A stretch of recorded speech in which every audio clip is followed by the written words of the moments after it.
Good day, everyone. Welcome to another Solution Sunday, because the soul is the solution and reverberation happens. Okay. A little feedback for a Sunday morning. So welcome, everyone. Today we have our special guest. If you've been following Solution Sunday, you've met Rachel Ann previously. This is my good friend, Rachel Ann, and today we are going to be talking about the past. Let that shit go. Rachel, good morning. Good morning, Lisa. Thanks for having me talk today. Yeah, I'm going to let that shit go, man. Right? Oh, my heavens. Yeah, so the way that this episode came about is I was listening to Rachel talk about an experience she had in which her perception of the past changed in an instant. And when that happened, her future then changed in many ways. So we thought it would be a great conversation topic to talk about how carrying our past with us actually prevents us from moving forward. You know, there's a quote by Leonard Cohen that says, "How can I begin anything new with all of yesterday still in me?" So we thought we would talk about this beautiful topic today. So Rachel, do you want to start us off? Yeah, well, I guess I have a little background on it. So I'm the type of person that tries to take things head on. Like if I know that I have something I need to work on, I try to, go right up against it, or not against it, but I try to, address it. And so I was living in North Carolina for quite a while, for a couple of years during all the lockdown and everything. And then I decided to move, but I didn't quite know where I was going to move to. And the place I chose was my hometown that I had grown up in, and where my families all live. And I wanted to get good on all of the past, because I knew there was a lot of past in me that I wanted to address. And I just, there's stuff in you that is there, and it's kind of making you, when you think about it, you just get these weird feelings or not desirable feelings. Or for me, I had shame, embarrassment, confusion, unknowings, insecurities. And so I wanted to really address those things. And so I said, well, I'll just move back to my hometown for now. It's probably not forever, but we'll see how that plays out. But universe led me here. And so then my car my car led me into another direction. So I'd been living here for about probably 6 months now. And there's some things that happened to me when I was a young teenager. And I was a little bit wild in the day and had a lot of fun. I knew my rules, like stay in school, do well in school, and nobody will bother you, or you can't be bothered legally, or and I didn't quite have a really good relationship with my family at the time. Um, Both sides, me being rebellious and a teenager, and also being very headstrong. I knew everything then, and I had a little chip on my shoulder. So that being said, I was involved with a group of older people, and very naive, even though I didn't appear that way. I was, very bald outside, but inside I was like, oh my God, what the hell am I even doing? I was like in awe, like looking around at the world, like, I don't even know how to function in this world. So, hey, why not dive in deeper to a place you don't know and be completely lost? So, there was a relationship that I was involved in, and I was very, like I said, I was very young, very naive, but yet on the outside, I knew everything I was doing. I was very clear on what I was doing, and that got me in a little bit of trouble in my own self, really, more so than anything. And so this relationship ended up being very toxic, very abusive. Um, and it wasn't just the relationship, it was the environment in general that I allowed myself to be in. So I say allow myself, but at that time, I didn't realize I was allowing myself. Again, I was super naive, and I didn't have the background and the upbringing. So I was kind of living in survival mode Mhm. um, a lot of the time. Survival mode, chip on your shoulder, attitude with the world, and um, toxins like alcohol, like you couldn't believe, whatever other recreational activities and drugs we were using at the time, things I'm not so proud of today, which is exactly why I wanted to address it. Um, but um, I'm not using that as a justification or an excuse. I'm just giving you the background on it. So, what happened from there was some toxic relationships, in particular, the um, relationship I had with a man that I hadn't seen or really been exposed to since I was quite young. Um, and it was, like I said, it was pretty toxic, very and abusive, and I carried that with me. And then in recent, like when I moved back here just recently, I got pushed and pushed to this person has a profession that I needed to utilize in the area. And we live in a very small area. So I actually went to utilize that person's profession. And on the way there, I'm like, my foot's going like this from the gas pedal. I'm like, because I had made up all of these things in my mind and carried all of this stuff in my mind with me. And I'd given away all of my power. So I'm on my way to this appointment, and I had given all my power away, and I'm like feeling weak and like, what am I doing? But so as soon as I as soon as I went to this appointment, I walked in, and like something about me, maybe it's all the trainings I've done, all the modalities that I've studied, all of the ancient scriptures, whatever, maybe it was just an open heart. I think that's really what it came down to. I walked in, I was completely alone with this person, and like all of this that was around me just went and settled deep inside of me and centered. And it was like, ah. And I started to communicate with this person.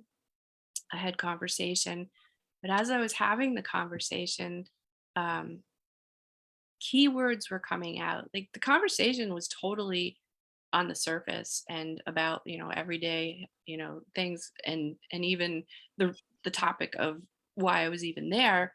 Um, but the words that were coming out in these surface conversations that were standing out were things like phrases like, "We all make mistakes. I wish I could have done things differently.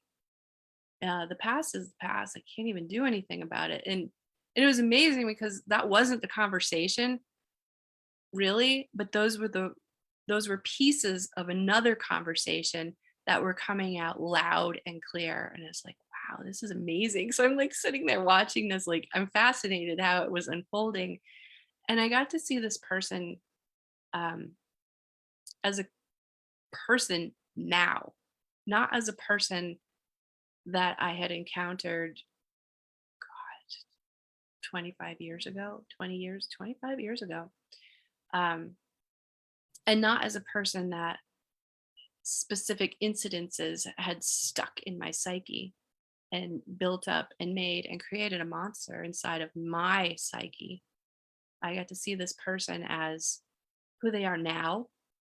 I got to see this person as the person who had experienced all of the things that they had experienced in order for the traumatic incidences to have occurred, first of all, um, but also their experience and their lifetimes and their lifetime currently up until now. And when I looked into this person's eyes, I just saw a being that was experiencing life just like I was.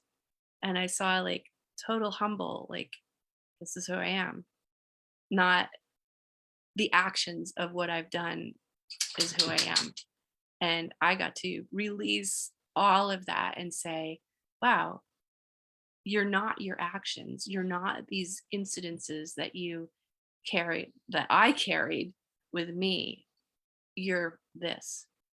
Um, and of course, that being a mirror for me, reflecting back at me, I wasn't all of these actions that I had been embarrassed of or um, ashamed of, or that I had carried with me all of this time as well. And I was like, wow. And it's like, I just thank you. I don't think that this person can talk to me like I'm talking to you right now. I'm not, I don't know, maybe, possibly, um, to have these type of, soul to soul conversations. It's possible, but it was done regardless without the communication, without the languaging. It was a different kind of languaging, and it was amazing. But just that one little incident in my life, that in itself was a whole lifetime. You know, um, and just like the traumas that I had carried with me, and um, the um, the things, just the gook that I had carried with me, that was a whole other lifetime. So it made me realize, like, I've been living, and I looked back after this, I've been living like um, lifetimes within a lifetime. Yes. Like, I was a completely different person then. They were a completely different person then. And then I moved on to another lifetime. And then I was a completely different person in that lifetime as well.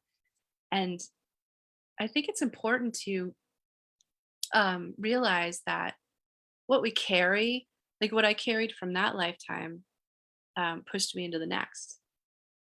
I mean, within this lifetime.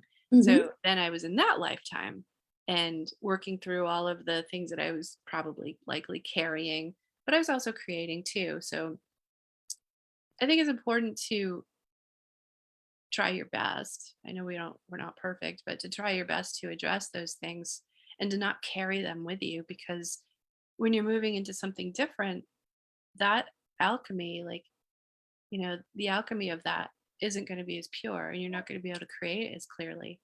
You're not going to be able to open as much. You know, um, it's just really important to have that in your world. And so I walked out of that situation, that I chose to. First of all, I chose it. It wasn't like done to me. I didn't have to do it. I chose it, and I'm so glad I did. So that was my power. I was empowered that I chose to do this. I walked in. I chose to have this conversation. I chose to um, experience that. And when I walked out, I was like, "Whew, wow!" Um, it doesn't even phase me anymore, and it's amazing. It's totally amazing. Um, I don't have that feeling like coming back to my hometown where I was a teenager. I don't have that.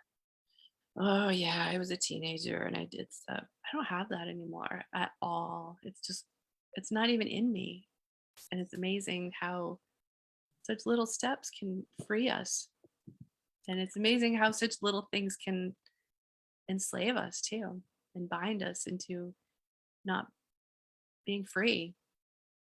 Um, I come from a pretty, well, I don't come from, but I choose to have a background in yoga. And for me, everything that I do on the mat, anything I do in my practice follows me out in the rest of the world. And so I think about how I talk in my classes, and I try to teach people about, finding those densities in the body, finding that space that's, dense or tight, and breathe into it, and release that. Just release it to create more light. And when you release something, then you have that ability to create more lightness there. And boy, did I feel light walking out of that situation.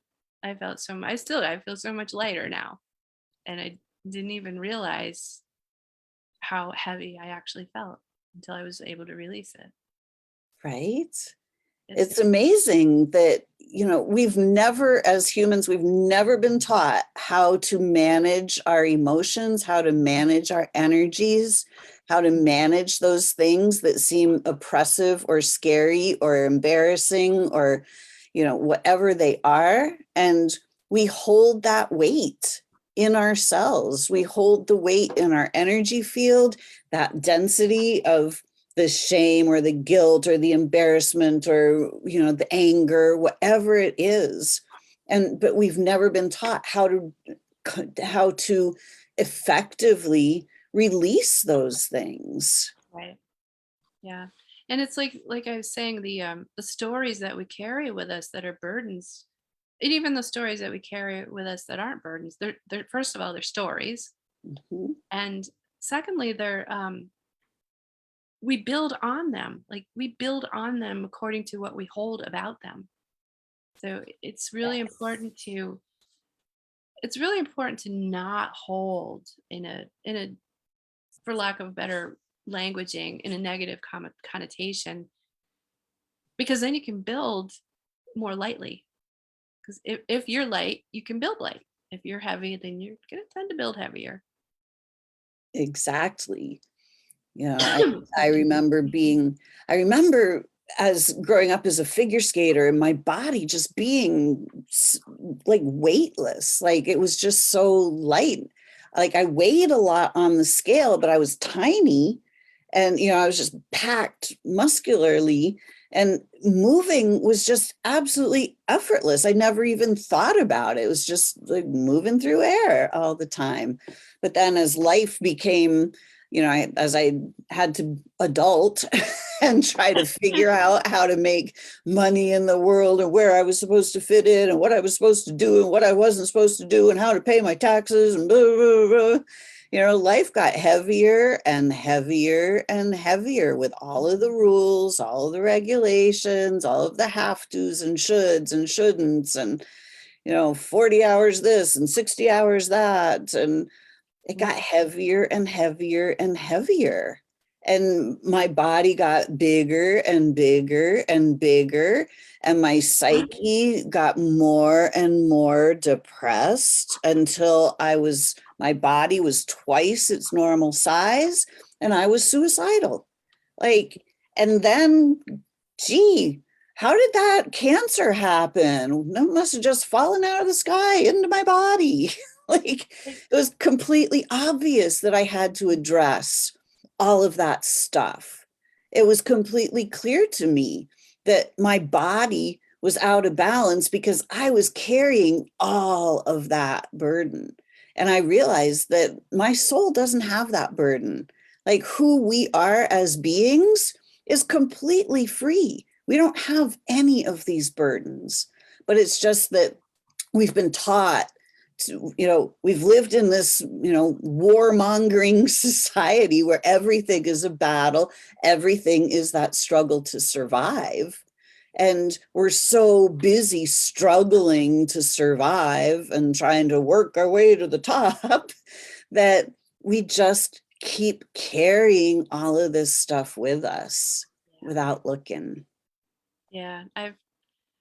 This has prompted me to want to do other things in my life, um, that I didn't really, I want to bounce. I Yes. want to stay bouncy. I'm 52 years old, but I still want to be bouncy. I don't care about age. I want to keep my body in shape, but I more so want to keep my mind in shape. So I really want to maintain my adventurous spirit. I think we had talked about adventure in our mindset, and it's not just like an activity that you do climbing a mountain. It's like it's meeting people and the relations around you, and it's it's important to keep that openness, that and the lightness. It's not carrying and being open to, and taking an experience and looking at it and saying, oh well, that's fascinating, rather than, no, I don't see it that way. That's not how you're supposed to look at it. Let go of those supposed to's. Like, I likely anybody I spoke with would say, you're crazy for even doing what you did. But you know what? I don't care. I needed to do that for myself. And that's, I'm glad I did. That being said, though, I must say there are also healthy boundaries that, we need to understand and be discerning of. Um, it's great to be open. I agree. I always want that, but I have had to also learn that there's healthy boundaries, and part of that learning was that experience that I had when I was so young, and because I was like, wow, wide open, anything goes. Yeah, I'm gonna do whatever. And well, then I had to learn that there are healthy boundaries, because if you do whatever, there's consequences for that whatever, and what whatevers do you want to partake in? And it's just, it's learning, it's living, and we don't have to take that on as good or bad. It's, we're living. We're here to live. We're here to explore this lifetime, and with whatever you were given as your tools coming in, that's your configurement or whatever, and do it, just live. I choose to live in a space of um, compassion and kindness, um, and lightness. And I who am I to say that others, that's, I feel like that's my job and my mission here is to live that way. Yeah. And I think even taking on something as little as an opinion, looking at another person and saying, well, that's not how you're supposed to live, I think that is putting too much even on your living, because you're putting a hard wall up about a hard wall or a hard opinion up, and it's not up to you to say that. I mean, we're not in charge. We have no idea what the grand scheme of things is. So many people are running around saying, well, this needs to change and that needs to change and this needs to change. And yeah, we'd like to see things change in a different direction, but I also come from a place where every single thing happens for a reason. And everything that we witness and and are put up against or experience in our lifetime, I think everything is made from the divine. Good, bad, sad, happy, evil, whatever, it's all the divine. And everything is happening for a reason. A push, a move, an alignment, you know, a- and just to that just helps me live. Just knowing that and coming back to that every time. Sometimes I get a little opinionated, and helps a lot to remember that it's all divine, every single bit of it. And so, had I not had those relations and those what I labeled as traumas as a young girl, I probably wouldn't have been as strong as I am now, and I probably wouldn't have been pushed into seeking deeper. And I probably wouldn't be the truth junkie that I am now. So I actually end up, looking at those things that I once viewed as traumas as gifts, because I know without those, I wouldn't have dived deeper. Beautiful. Exactly. I always say that our tests are really our traumas are our greatest gifts in the end, as far as facing cancer or whatever. It was not a fun thing in the moment. And, I certainly wouldn't wish it on anybody else. However, once I really was able to tune in and realize, like, oh, like, I can heal this myself. Like, I don't need anybody else to heal me. Like, I can do this. That became my greatest empowerment, because now my health is my own, my life is my own.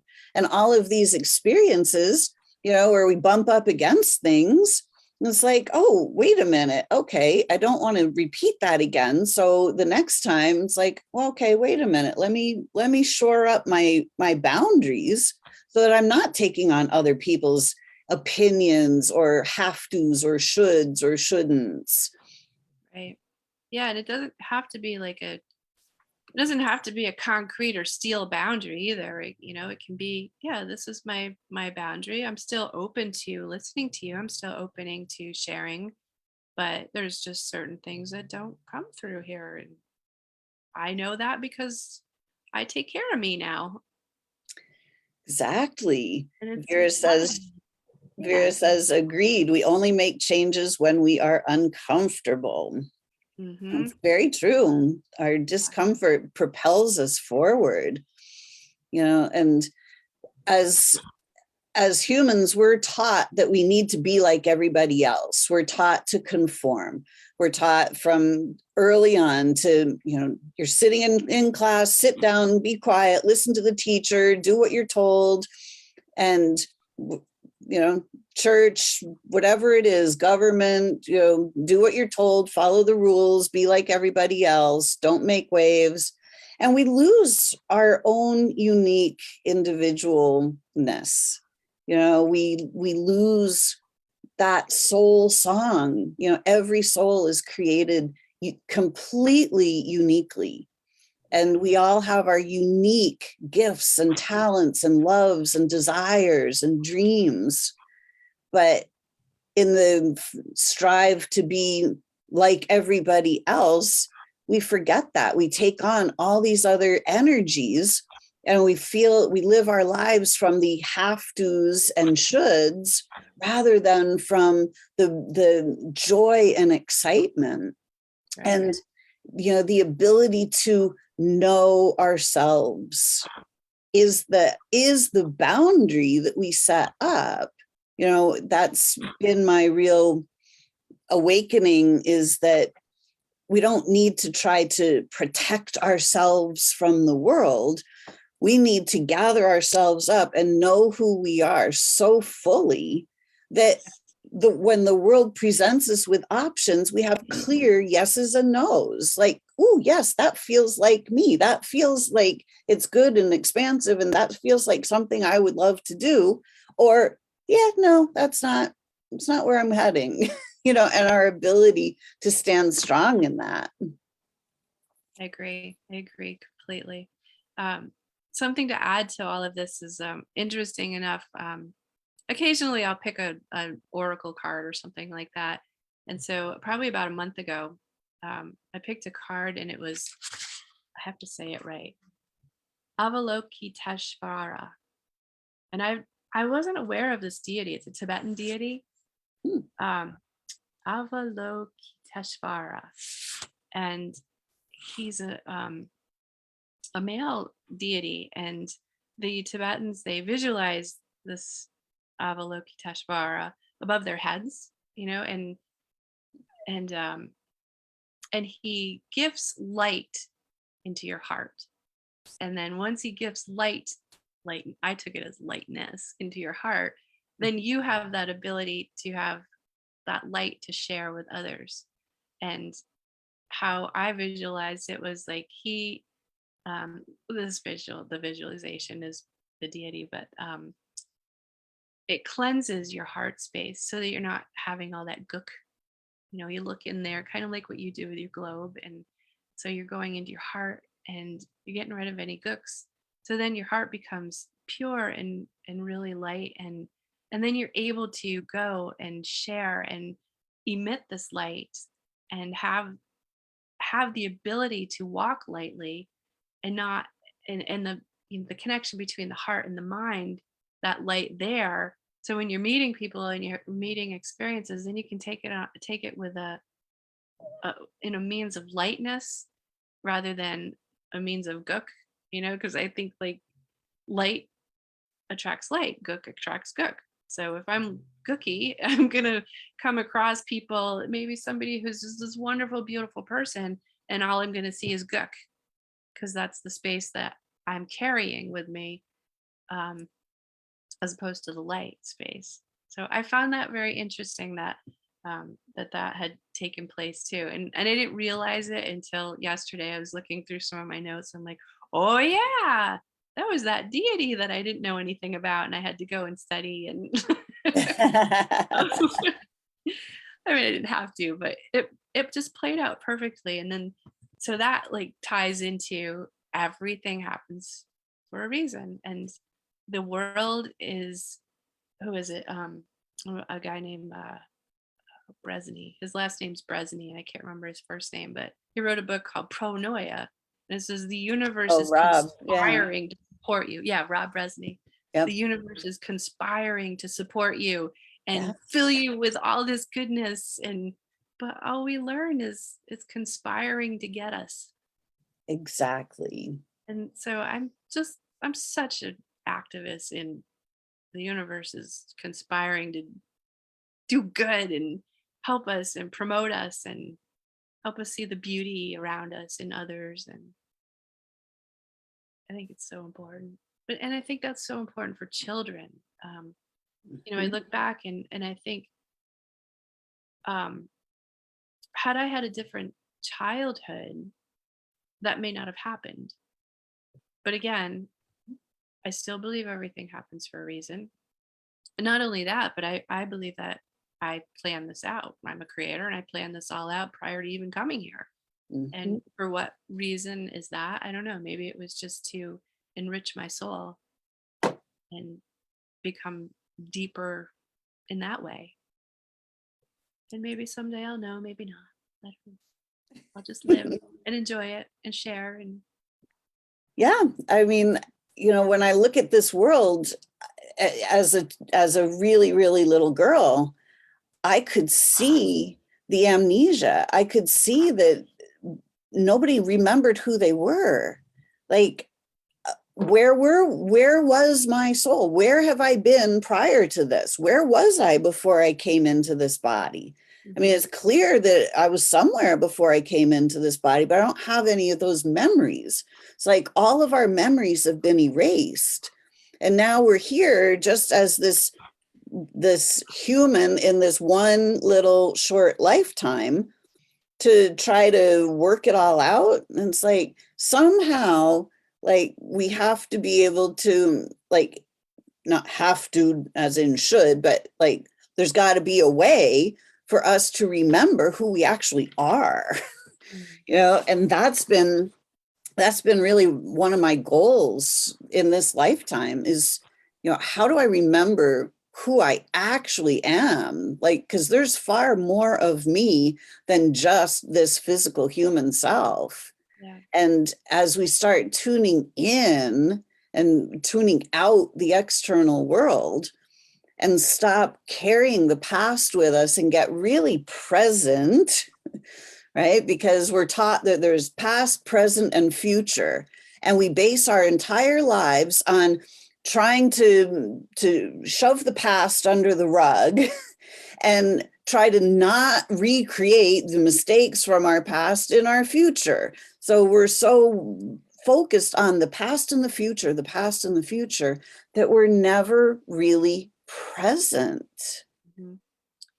Yeah, and that's exactly what happened to me when I had this experience recently and I walked into this place and everything, it was like the Torah, like, and just sat centered and present inside of myself. There was no, "Oh, I have to remember this, oh, and that, and the past, and what if," and no, it was like right here. And because I was right here, I was able to expand. Yes. And And I think you're right. That is the most important thing is to remember being present. exactly, because when we're focused on the past or what happened or who was there or all of that, we can't focus on the past and the present at the same time. It's not possible. And you can't focus on the future and be present at the same, like, you have to really be fully present. And then your awareness can expand to the past and the future, but you can stay completely present. And then the past and the future aren't triggering. You have the ability to simply observe from a point of neutrality. And when you are able to just be present with this person in the moment and see that they're not their 18-year-old self or whatever. Like they've grown lifetimes in between then and now, just as you have. And it's like, oh, wait a minute. And they had a story back at that time. Right. And Exactly. So they that, were being triggered into their behavior because their external world was triggering them. So hurt people hurt people. yes. There's a saying. What is the saying? Something like, I wrote it down so I would remember. Walking a mile in another man's shoes. Yep. And that's so important. That compassion, to have that compassion for other people and understand, you know, that everybody's trying to live. Everybody's got a story. Yeah. Yeah, I totally agree with you that being present. Um, and one of my teachers, one of my first yoga teachers, he would always say, "Who am I? Ask yourself, who am I?" And at first, I was like, "I don't know. What am I supposed? I don't get this. Who am I?" And then, the more I started to learn about myself, to stop being in the past, to stop reaching for the future, to stop keeping up with whoever, to stop running around, racing around in the world and keeping up with the world, to stop. That was when I could actually start saying, yeah, who am I? And when you say, who am I, then when you start to actually question, who am I, then you actually start to see who you currently are. And you can start to make those adjustments to where you would like to be. And for me, I just started a path of more simplicity and less all over the place. And I look back at that life in this lifetime, I'm like, how did I ever live like that? How did I ever have kids all over the place, running from event to event and working a full-time job and making meals and upkeeping a home and blah, blah, blah, blah, like, wow. Mhm. Then just sit and see what you would like it to be and start to do it. At first, I probably was very overwhelmed by that. And I can say I was overwhelmed when I first started to realize that I wanted more simplicity. And I started to have to shed things in my life. And Yes. that was not easy because when you're shedding things, sometimes people shed away. Mhm. Um, and I'm the kind of person that doesn't like to hurt people's feelings, but I also I have to take care of myself. And there's a fine line for me between selfishness and self-care. Yeah, being self-full Yeah, instead of self-love, selfless. exactly. We're Yeah, taught to be selfless. We're yeah, taught to not follow our inner guidance. We're right. taught to follow the authorities. Listen to your mother, listen to your teacher, listen to the government, listen to the experts. And we're taught to literally bypass our own inner knowing. Yeah, And it's our bodies, these dear, sweet vessels that we are in, that are the ones that are telling us what the soul is guiding us toward. It's telling us hey, if you go in this direction, there's amazing, brilliant beauty. But the external world goes, no, go over here, go over here. You got to do this. This is what you're supposed to do. yeah, And we just bow to that pressure and go, well, all right, then I'm going to go do this because they tell me I have to do this. yeah. But the inside, the body is going, this means no. Like when you're feeling all Yeah, when you're full of feeling like tension and that. anxiety, it's a clear no. But Yeah, we're taught to override that. yeah. Well, I think, personally, I think that it's that the teachings are to the mind, Yeah. and it makes the mind such the most powerful thing. If you look at our society, in the US, mostly you're teaching the mind, the brain, the thinking, the ego. And so because you're building up the mind so much, you're not giving the knowing, the heart, the inner, we're not getting that built up. We're not, there's no balance. We really, the mind is an amazing thing, and it's definitely meant to be there. But when we're taught to build the mind over the knowing and the heart, then there's an imbalance, and it's hard to come back to that balance sometimes, Exactly. especially when it's built so strong. And that was my case. My mind was like, yeah, I was sharp. I could, I could manipulate. I could hold a chip on my shoulder. I was a rebellious little teenager. And, um, but most of all of that came from seeing what I didn't like in the world. And that was what was pushed on me. Yeah. And the world was hard. And I had that knowing that it didn't need to be this way. So yeah, I developed an attitude. And, Yeah. okay, fine. If I have to be this way, then I can really be this way. And but it wasn't good for me. It wasn't good for my It's me, not, yeah, my true me. it's not good for any of us. Oh, I look at it and I see there are universal laws about how energy works, how the universe works. And the universal laws are simple. Really, there's one law. The law of one yeah, is that we are all one. yeah, And it's one life force energy, one consciousness that we are all utilizing, this one consciousness. And the universal law is the same whether you're here on Earth or you're in the Pleiades or in the Crab Nebula. Like, the universal laws are for the universe. Here on Earth, we have man-made laws and they exactly. change all the time. And the laws are most of them are contradictory because section A says this, but if you go down to section C 21.7, it says the opposite of this. So if you're doing this one thing that's all the mental stuff. That is And none of all. it says learn how to balance.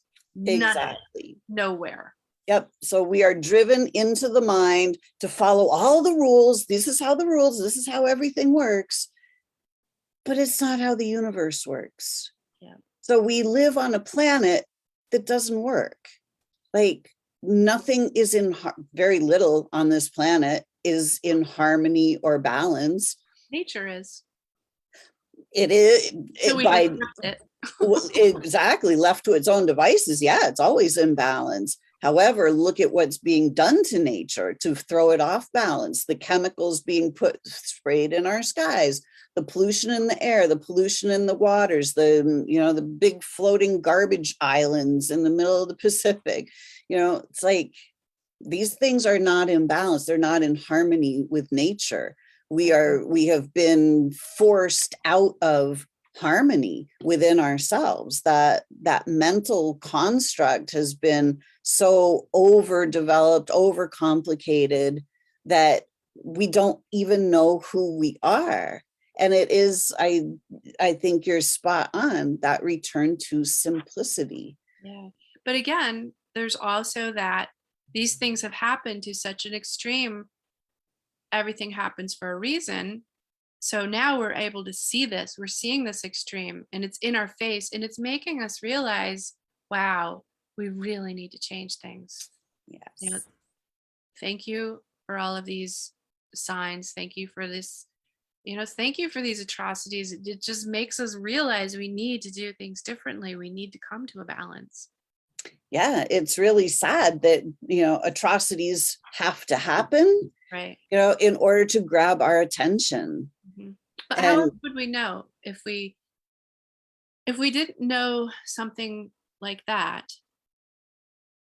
Would we truly be able to just sit and know that we needed to do things differently? Yeah, that's a great question. I mean, it definitely shows us that we are far, far, far off track as humanity, and that we are living in and creating a truly dysfunctional society. And the only reason that it continues to be so dysfunctional is because we continue to participate in the dysfunction, meaning we continue to follow all the rules, which are dysfunctional. They're man-made rules created by people who wanted us to follow the rules.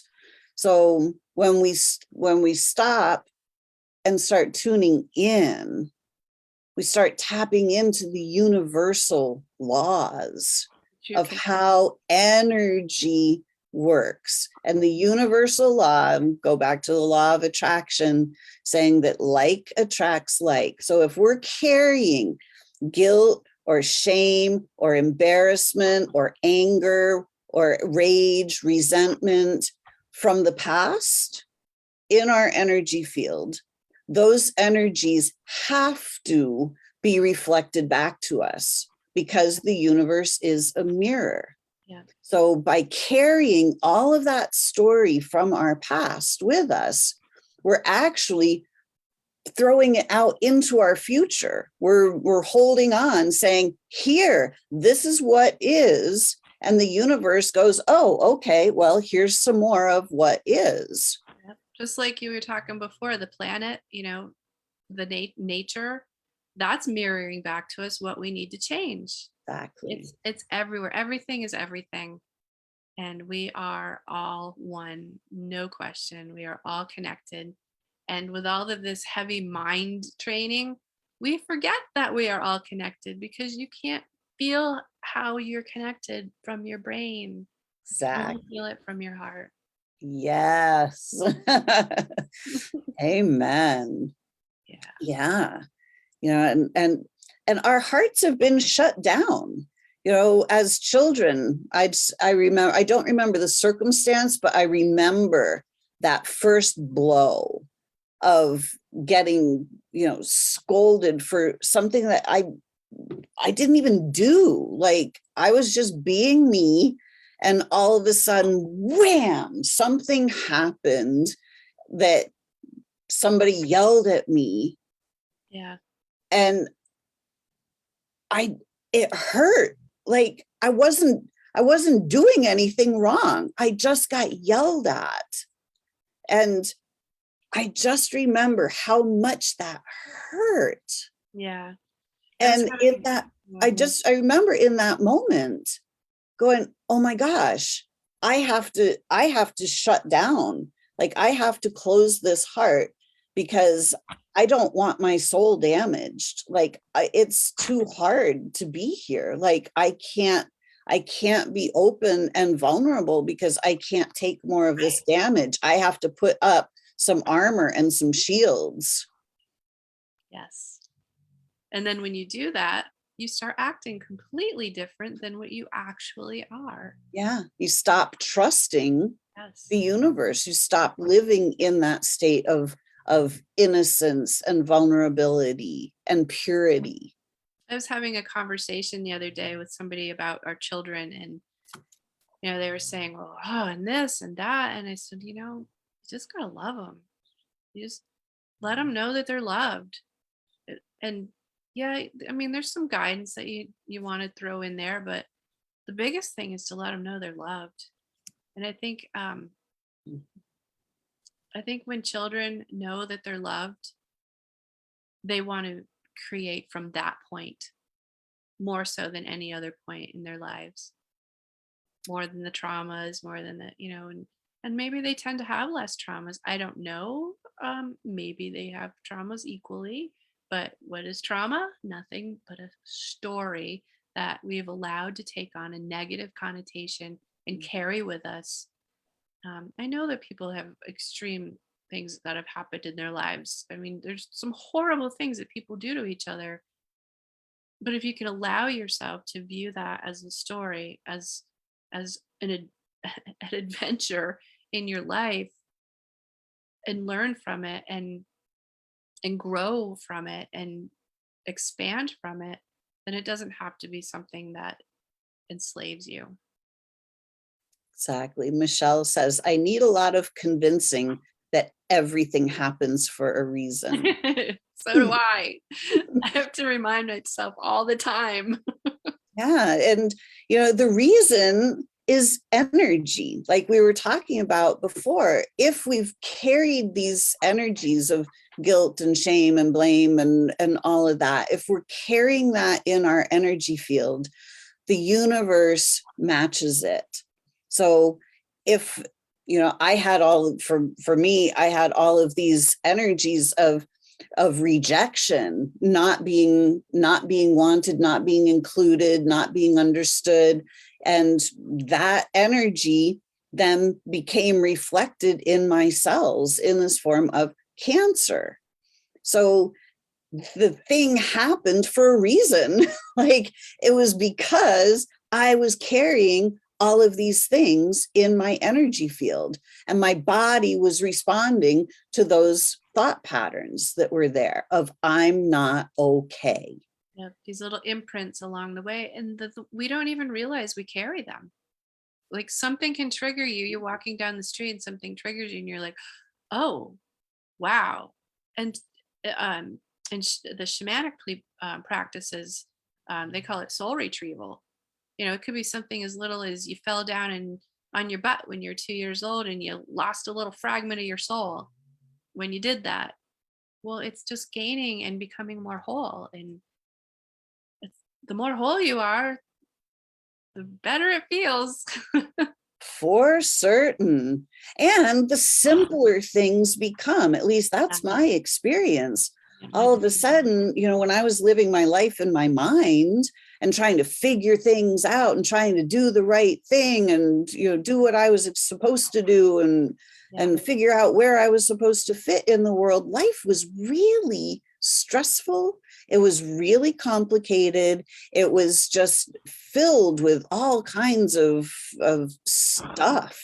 Yeah. And the more I became clear on who I am, that overwhelm energy started to go away. All of the stuff started, and suddenly now I'm at a point where it's like, wow, this is really simple. Life is really, truly simple. There's nothing complicated about it.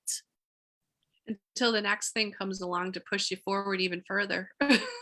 Yeah, but each time that happens, like, right? Yeah, like what I'm realizing is that each time that happens, I can go in and I go, oh, all right, here's the energy here's the energy that caused the situation.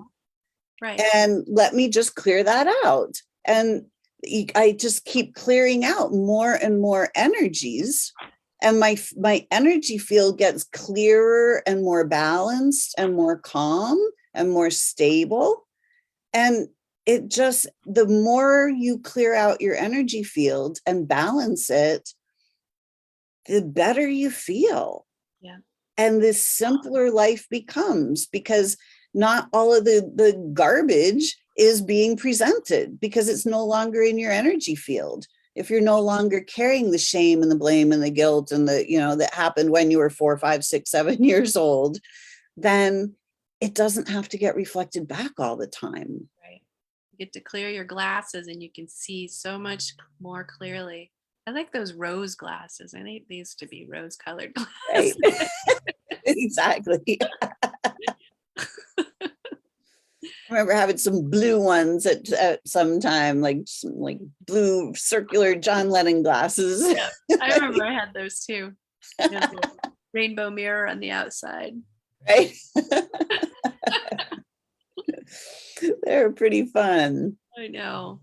Yeah. So asking everyone, what is it that you are still carrying from the past? How much of your past are you still carrying with you? How much weight from the past is still in your energy field? And let that shit go. Exactly.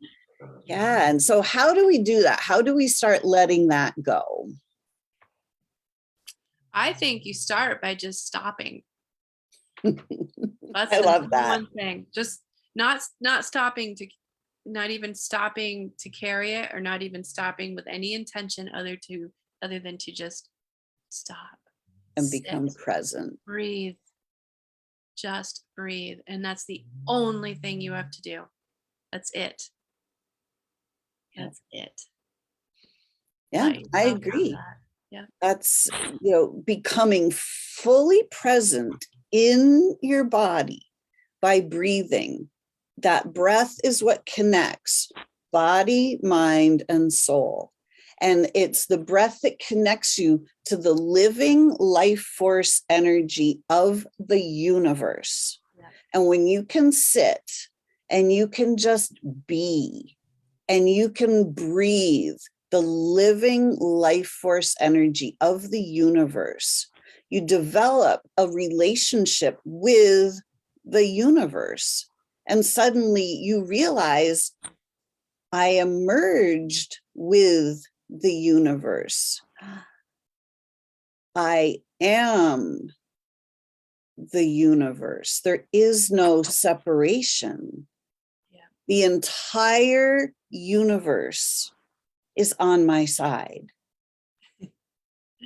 Somebody used to argue with me. Somebody who was pretty close to me used to say, they'd say,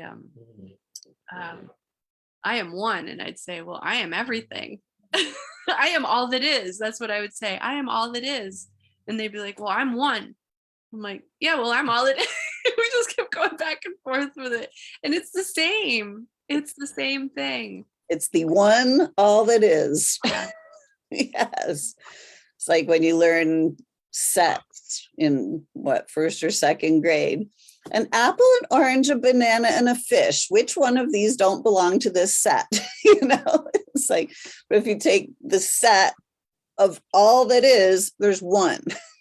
That's it. They all belong. Every one of them belongs. Exactly. Everything belongs. There's nothing that is excluded. So we live in this universe of infinite possibilities. Every energy is available to us, from the darkest depths of despair and depression and evilness, all the way up to the most ecstasy-filled, blissful, glorious energy. All energies are available for us to partake in. Yeah. And those energies then here in this physical realm, those energies turn into physical experiences. So we have to just remember that everything is energy, energy first. There's always an energy that comes before the experience. Yeah. And when we What get energy do you want to create for yourself? exactly, That's your choice. That's how you are a creator. yeah. And Be one of us. the ultimate thing is we've all been taught that we need to create things, you know. It's like, I want to create that red sports car, so I'm going to sit here and I'm going to imagine me driving that car, and you know, the wind in my hair with the top down. And it's not about manifesting things. It's about becoming the version of ourself that has the things that we want, that is the way we want to be. The only thing we need to control, which we don't need to control anything, the only thing we have any control of is ourself. Right.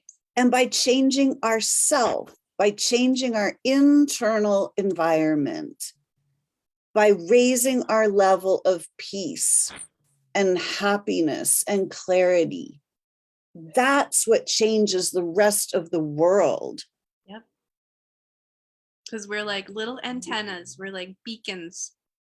And the stronger we are in our own centers, the stronger that we emit. Exactly. And we find out eventually that we are the one I am. Yes. And by changing the self, we change all that is. Exactly. Exactly. And it's so simple. Yep.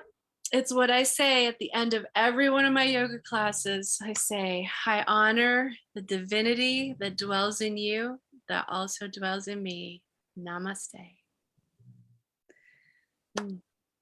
Namaste. What a beautiful way to end our conversation today. Rachel, thank you so much for joining us this morning. Thank you all for listening, everyone that is tuned in this morning. Have a beautiful, beautiful rest of your Sunday. We have sun here today, so we can go out and play in the sun. Big, big, deep belly breath, and then go let it all out. Exactly. So today, can you make the choice to become fully present in your body and let go of the past, and don't worry about the future, but just be present? Thank you all so much. We look forward to seeing you again next week on Solution Sunday. I'm Lisa Warner. I'm the author of The Simplicity of Self-Healing, and you can find me at connectingyoutoyou.com. Thank you all. And Rachel, thank you so much. We look forward to having you back as a guest again in the future present moment. In a future present moment. Thanks, Lisa. Bye, everybody. All right. Bye, everyone.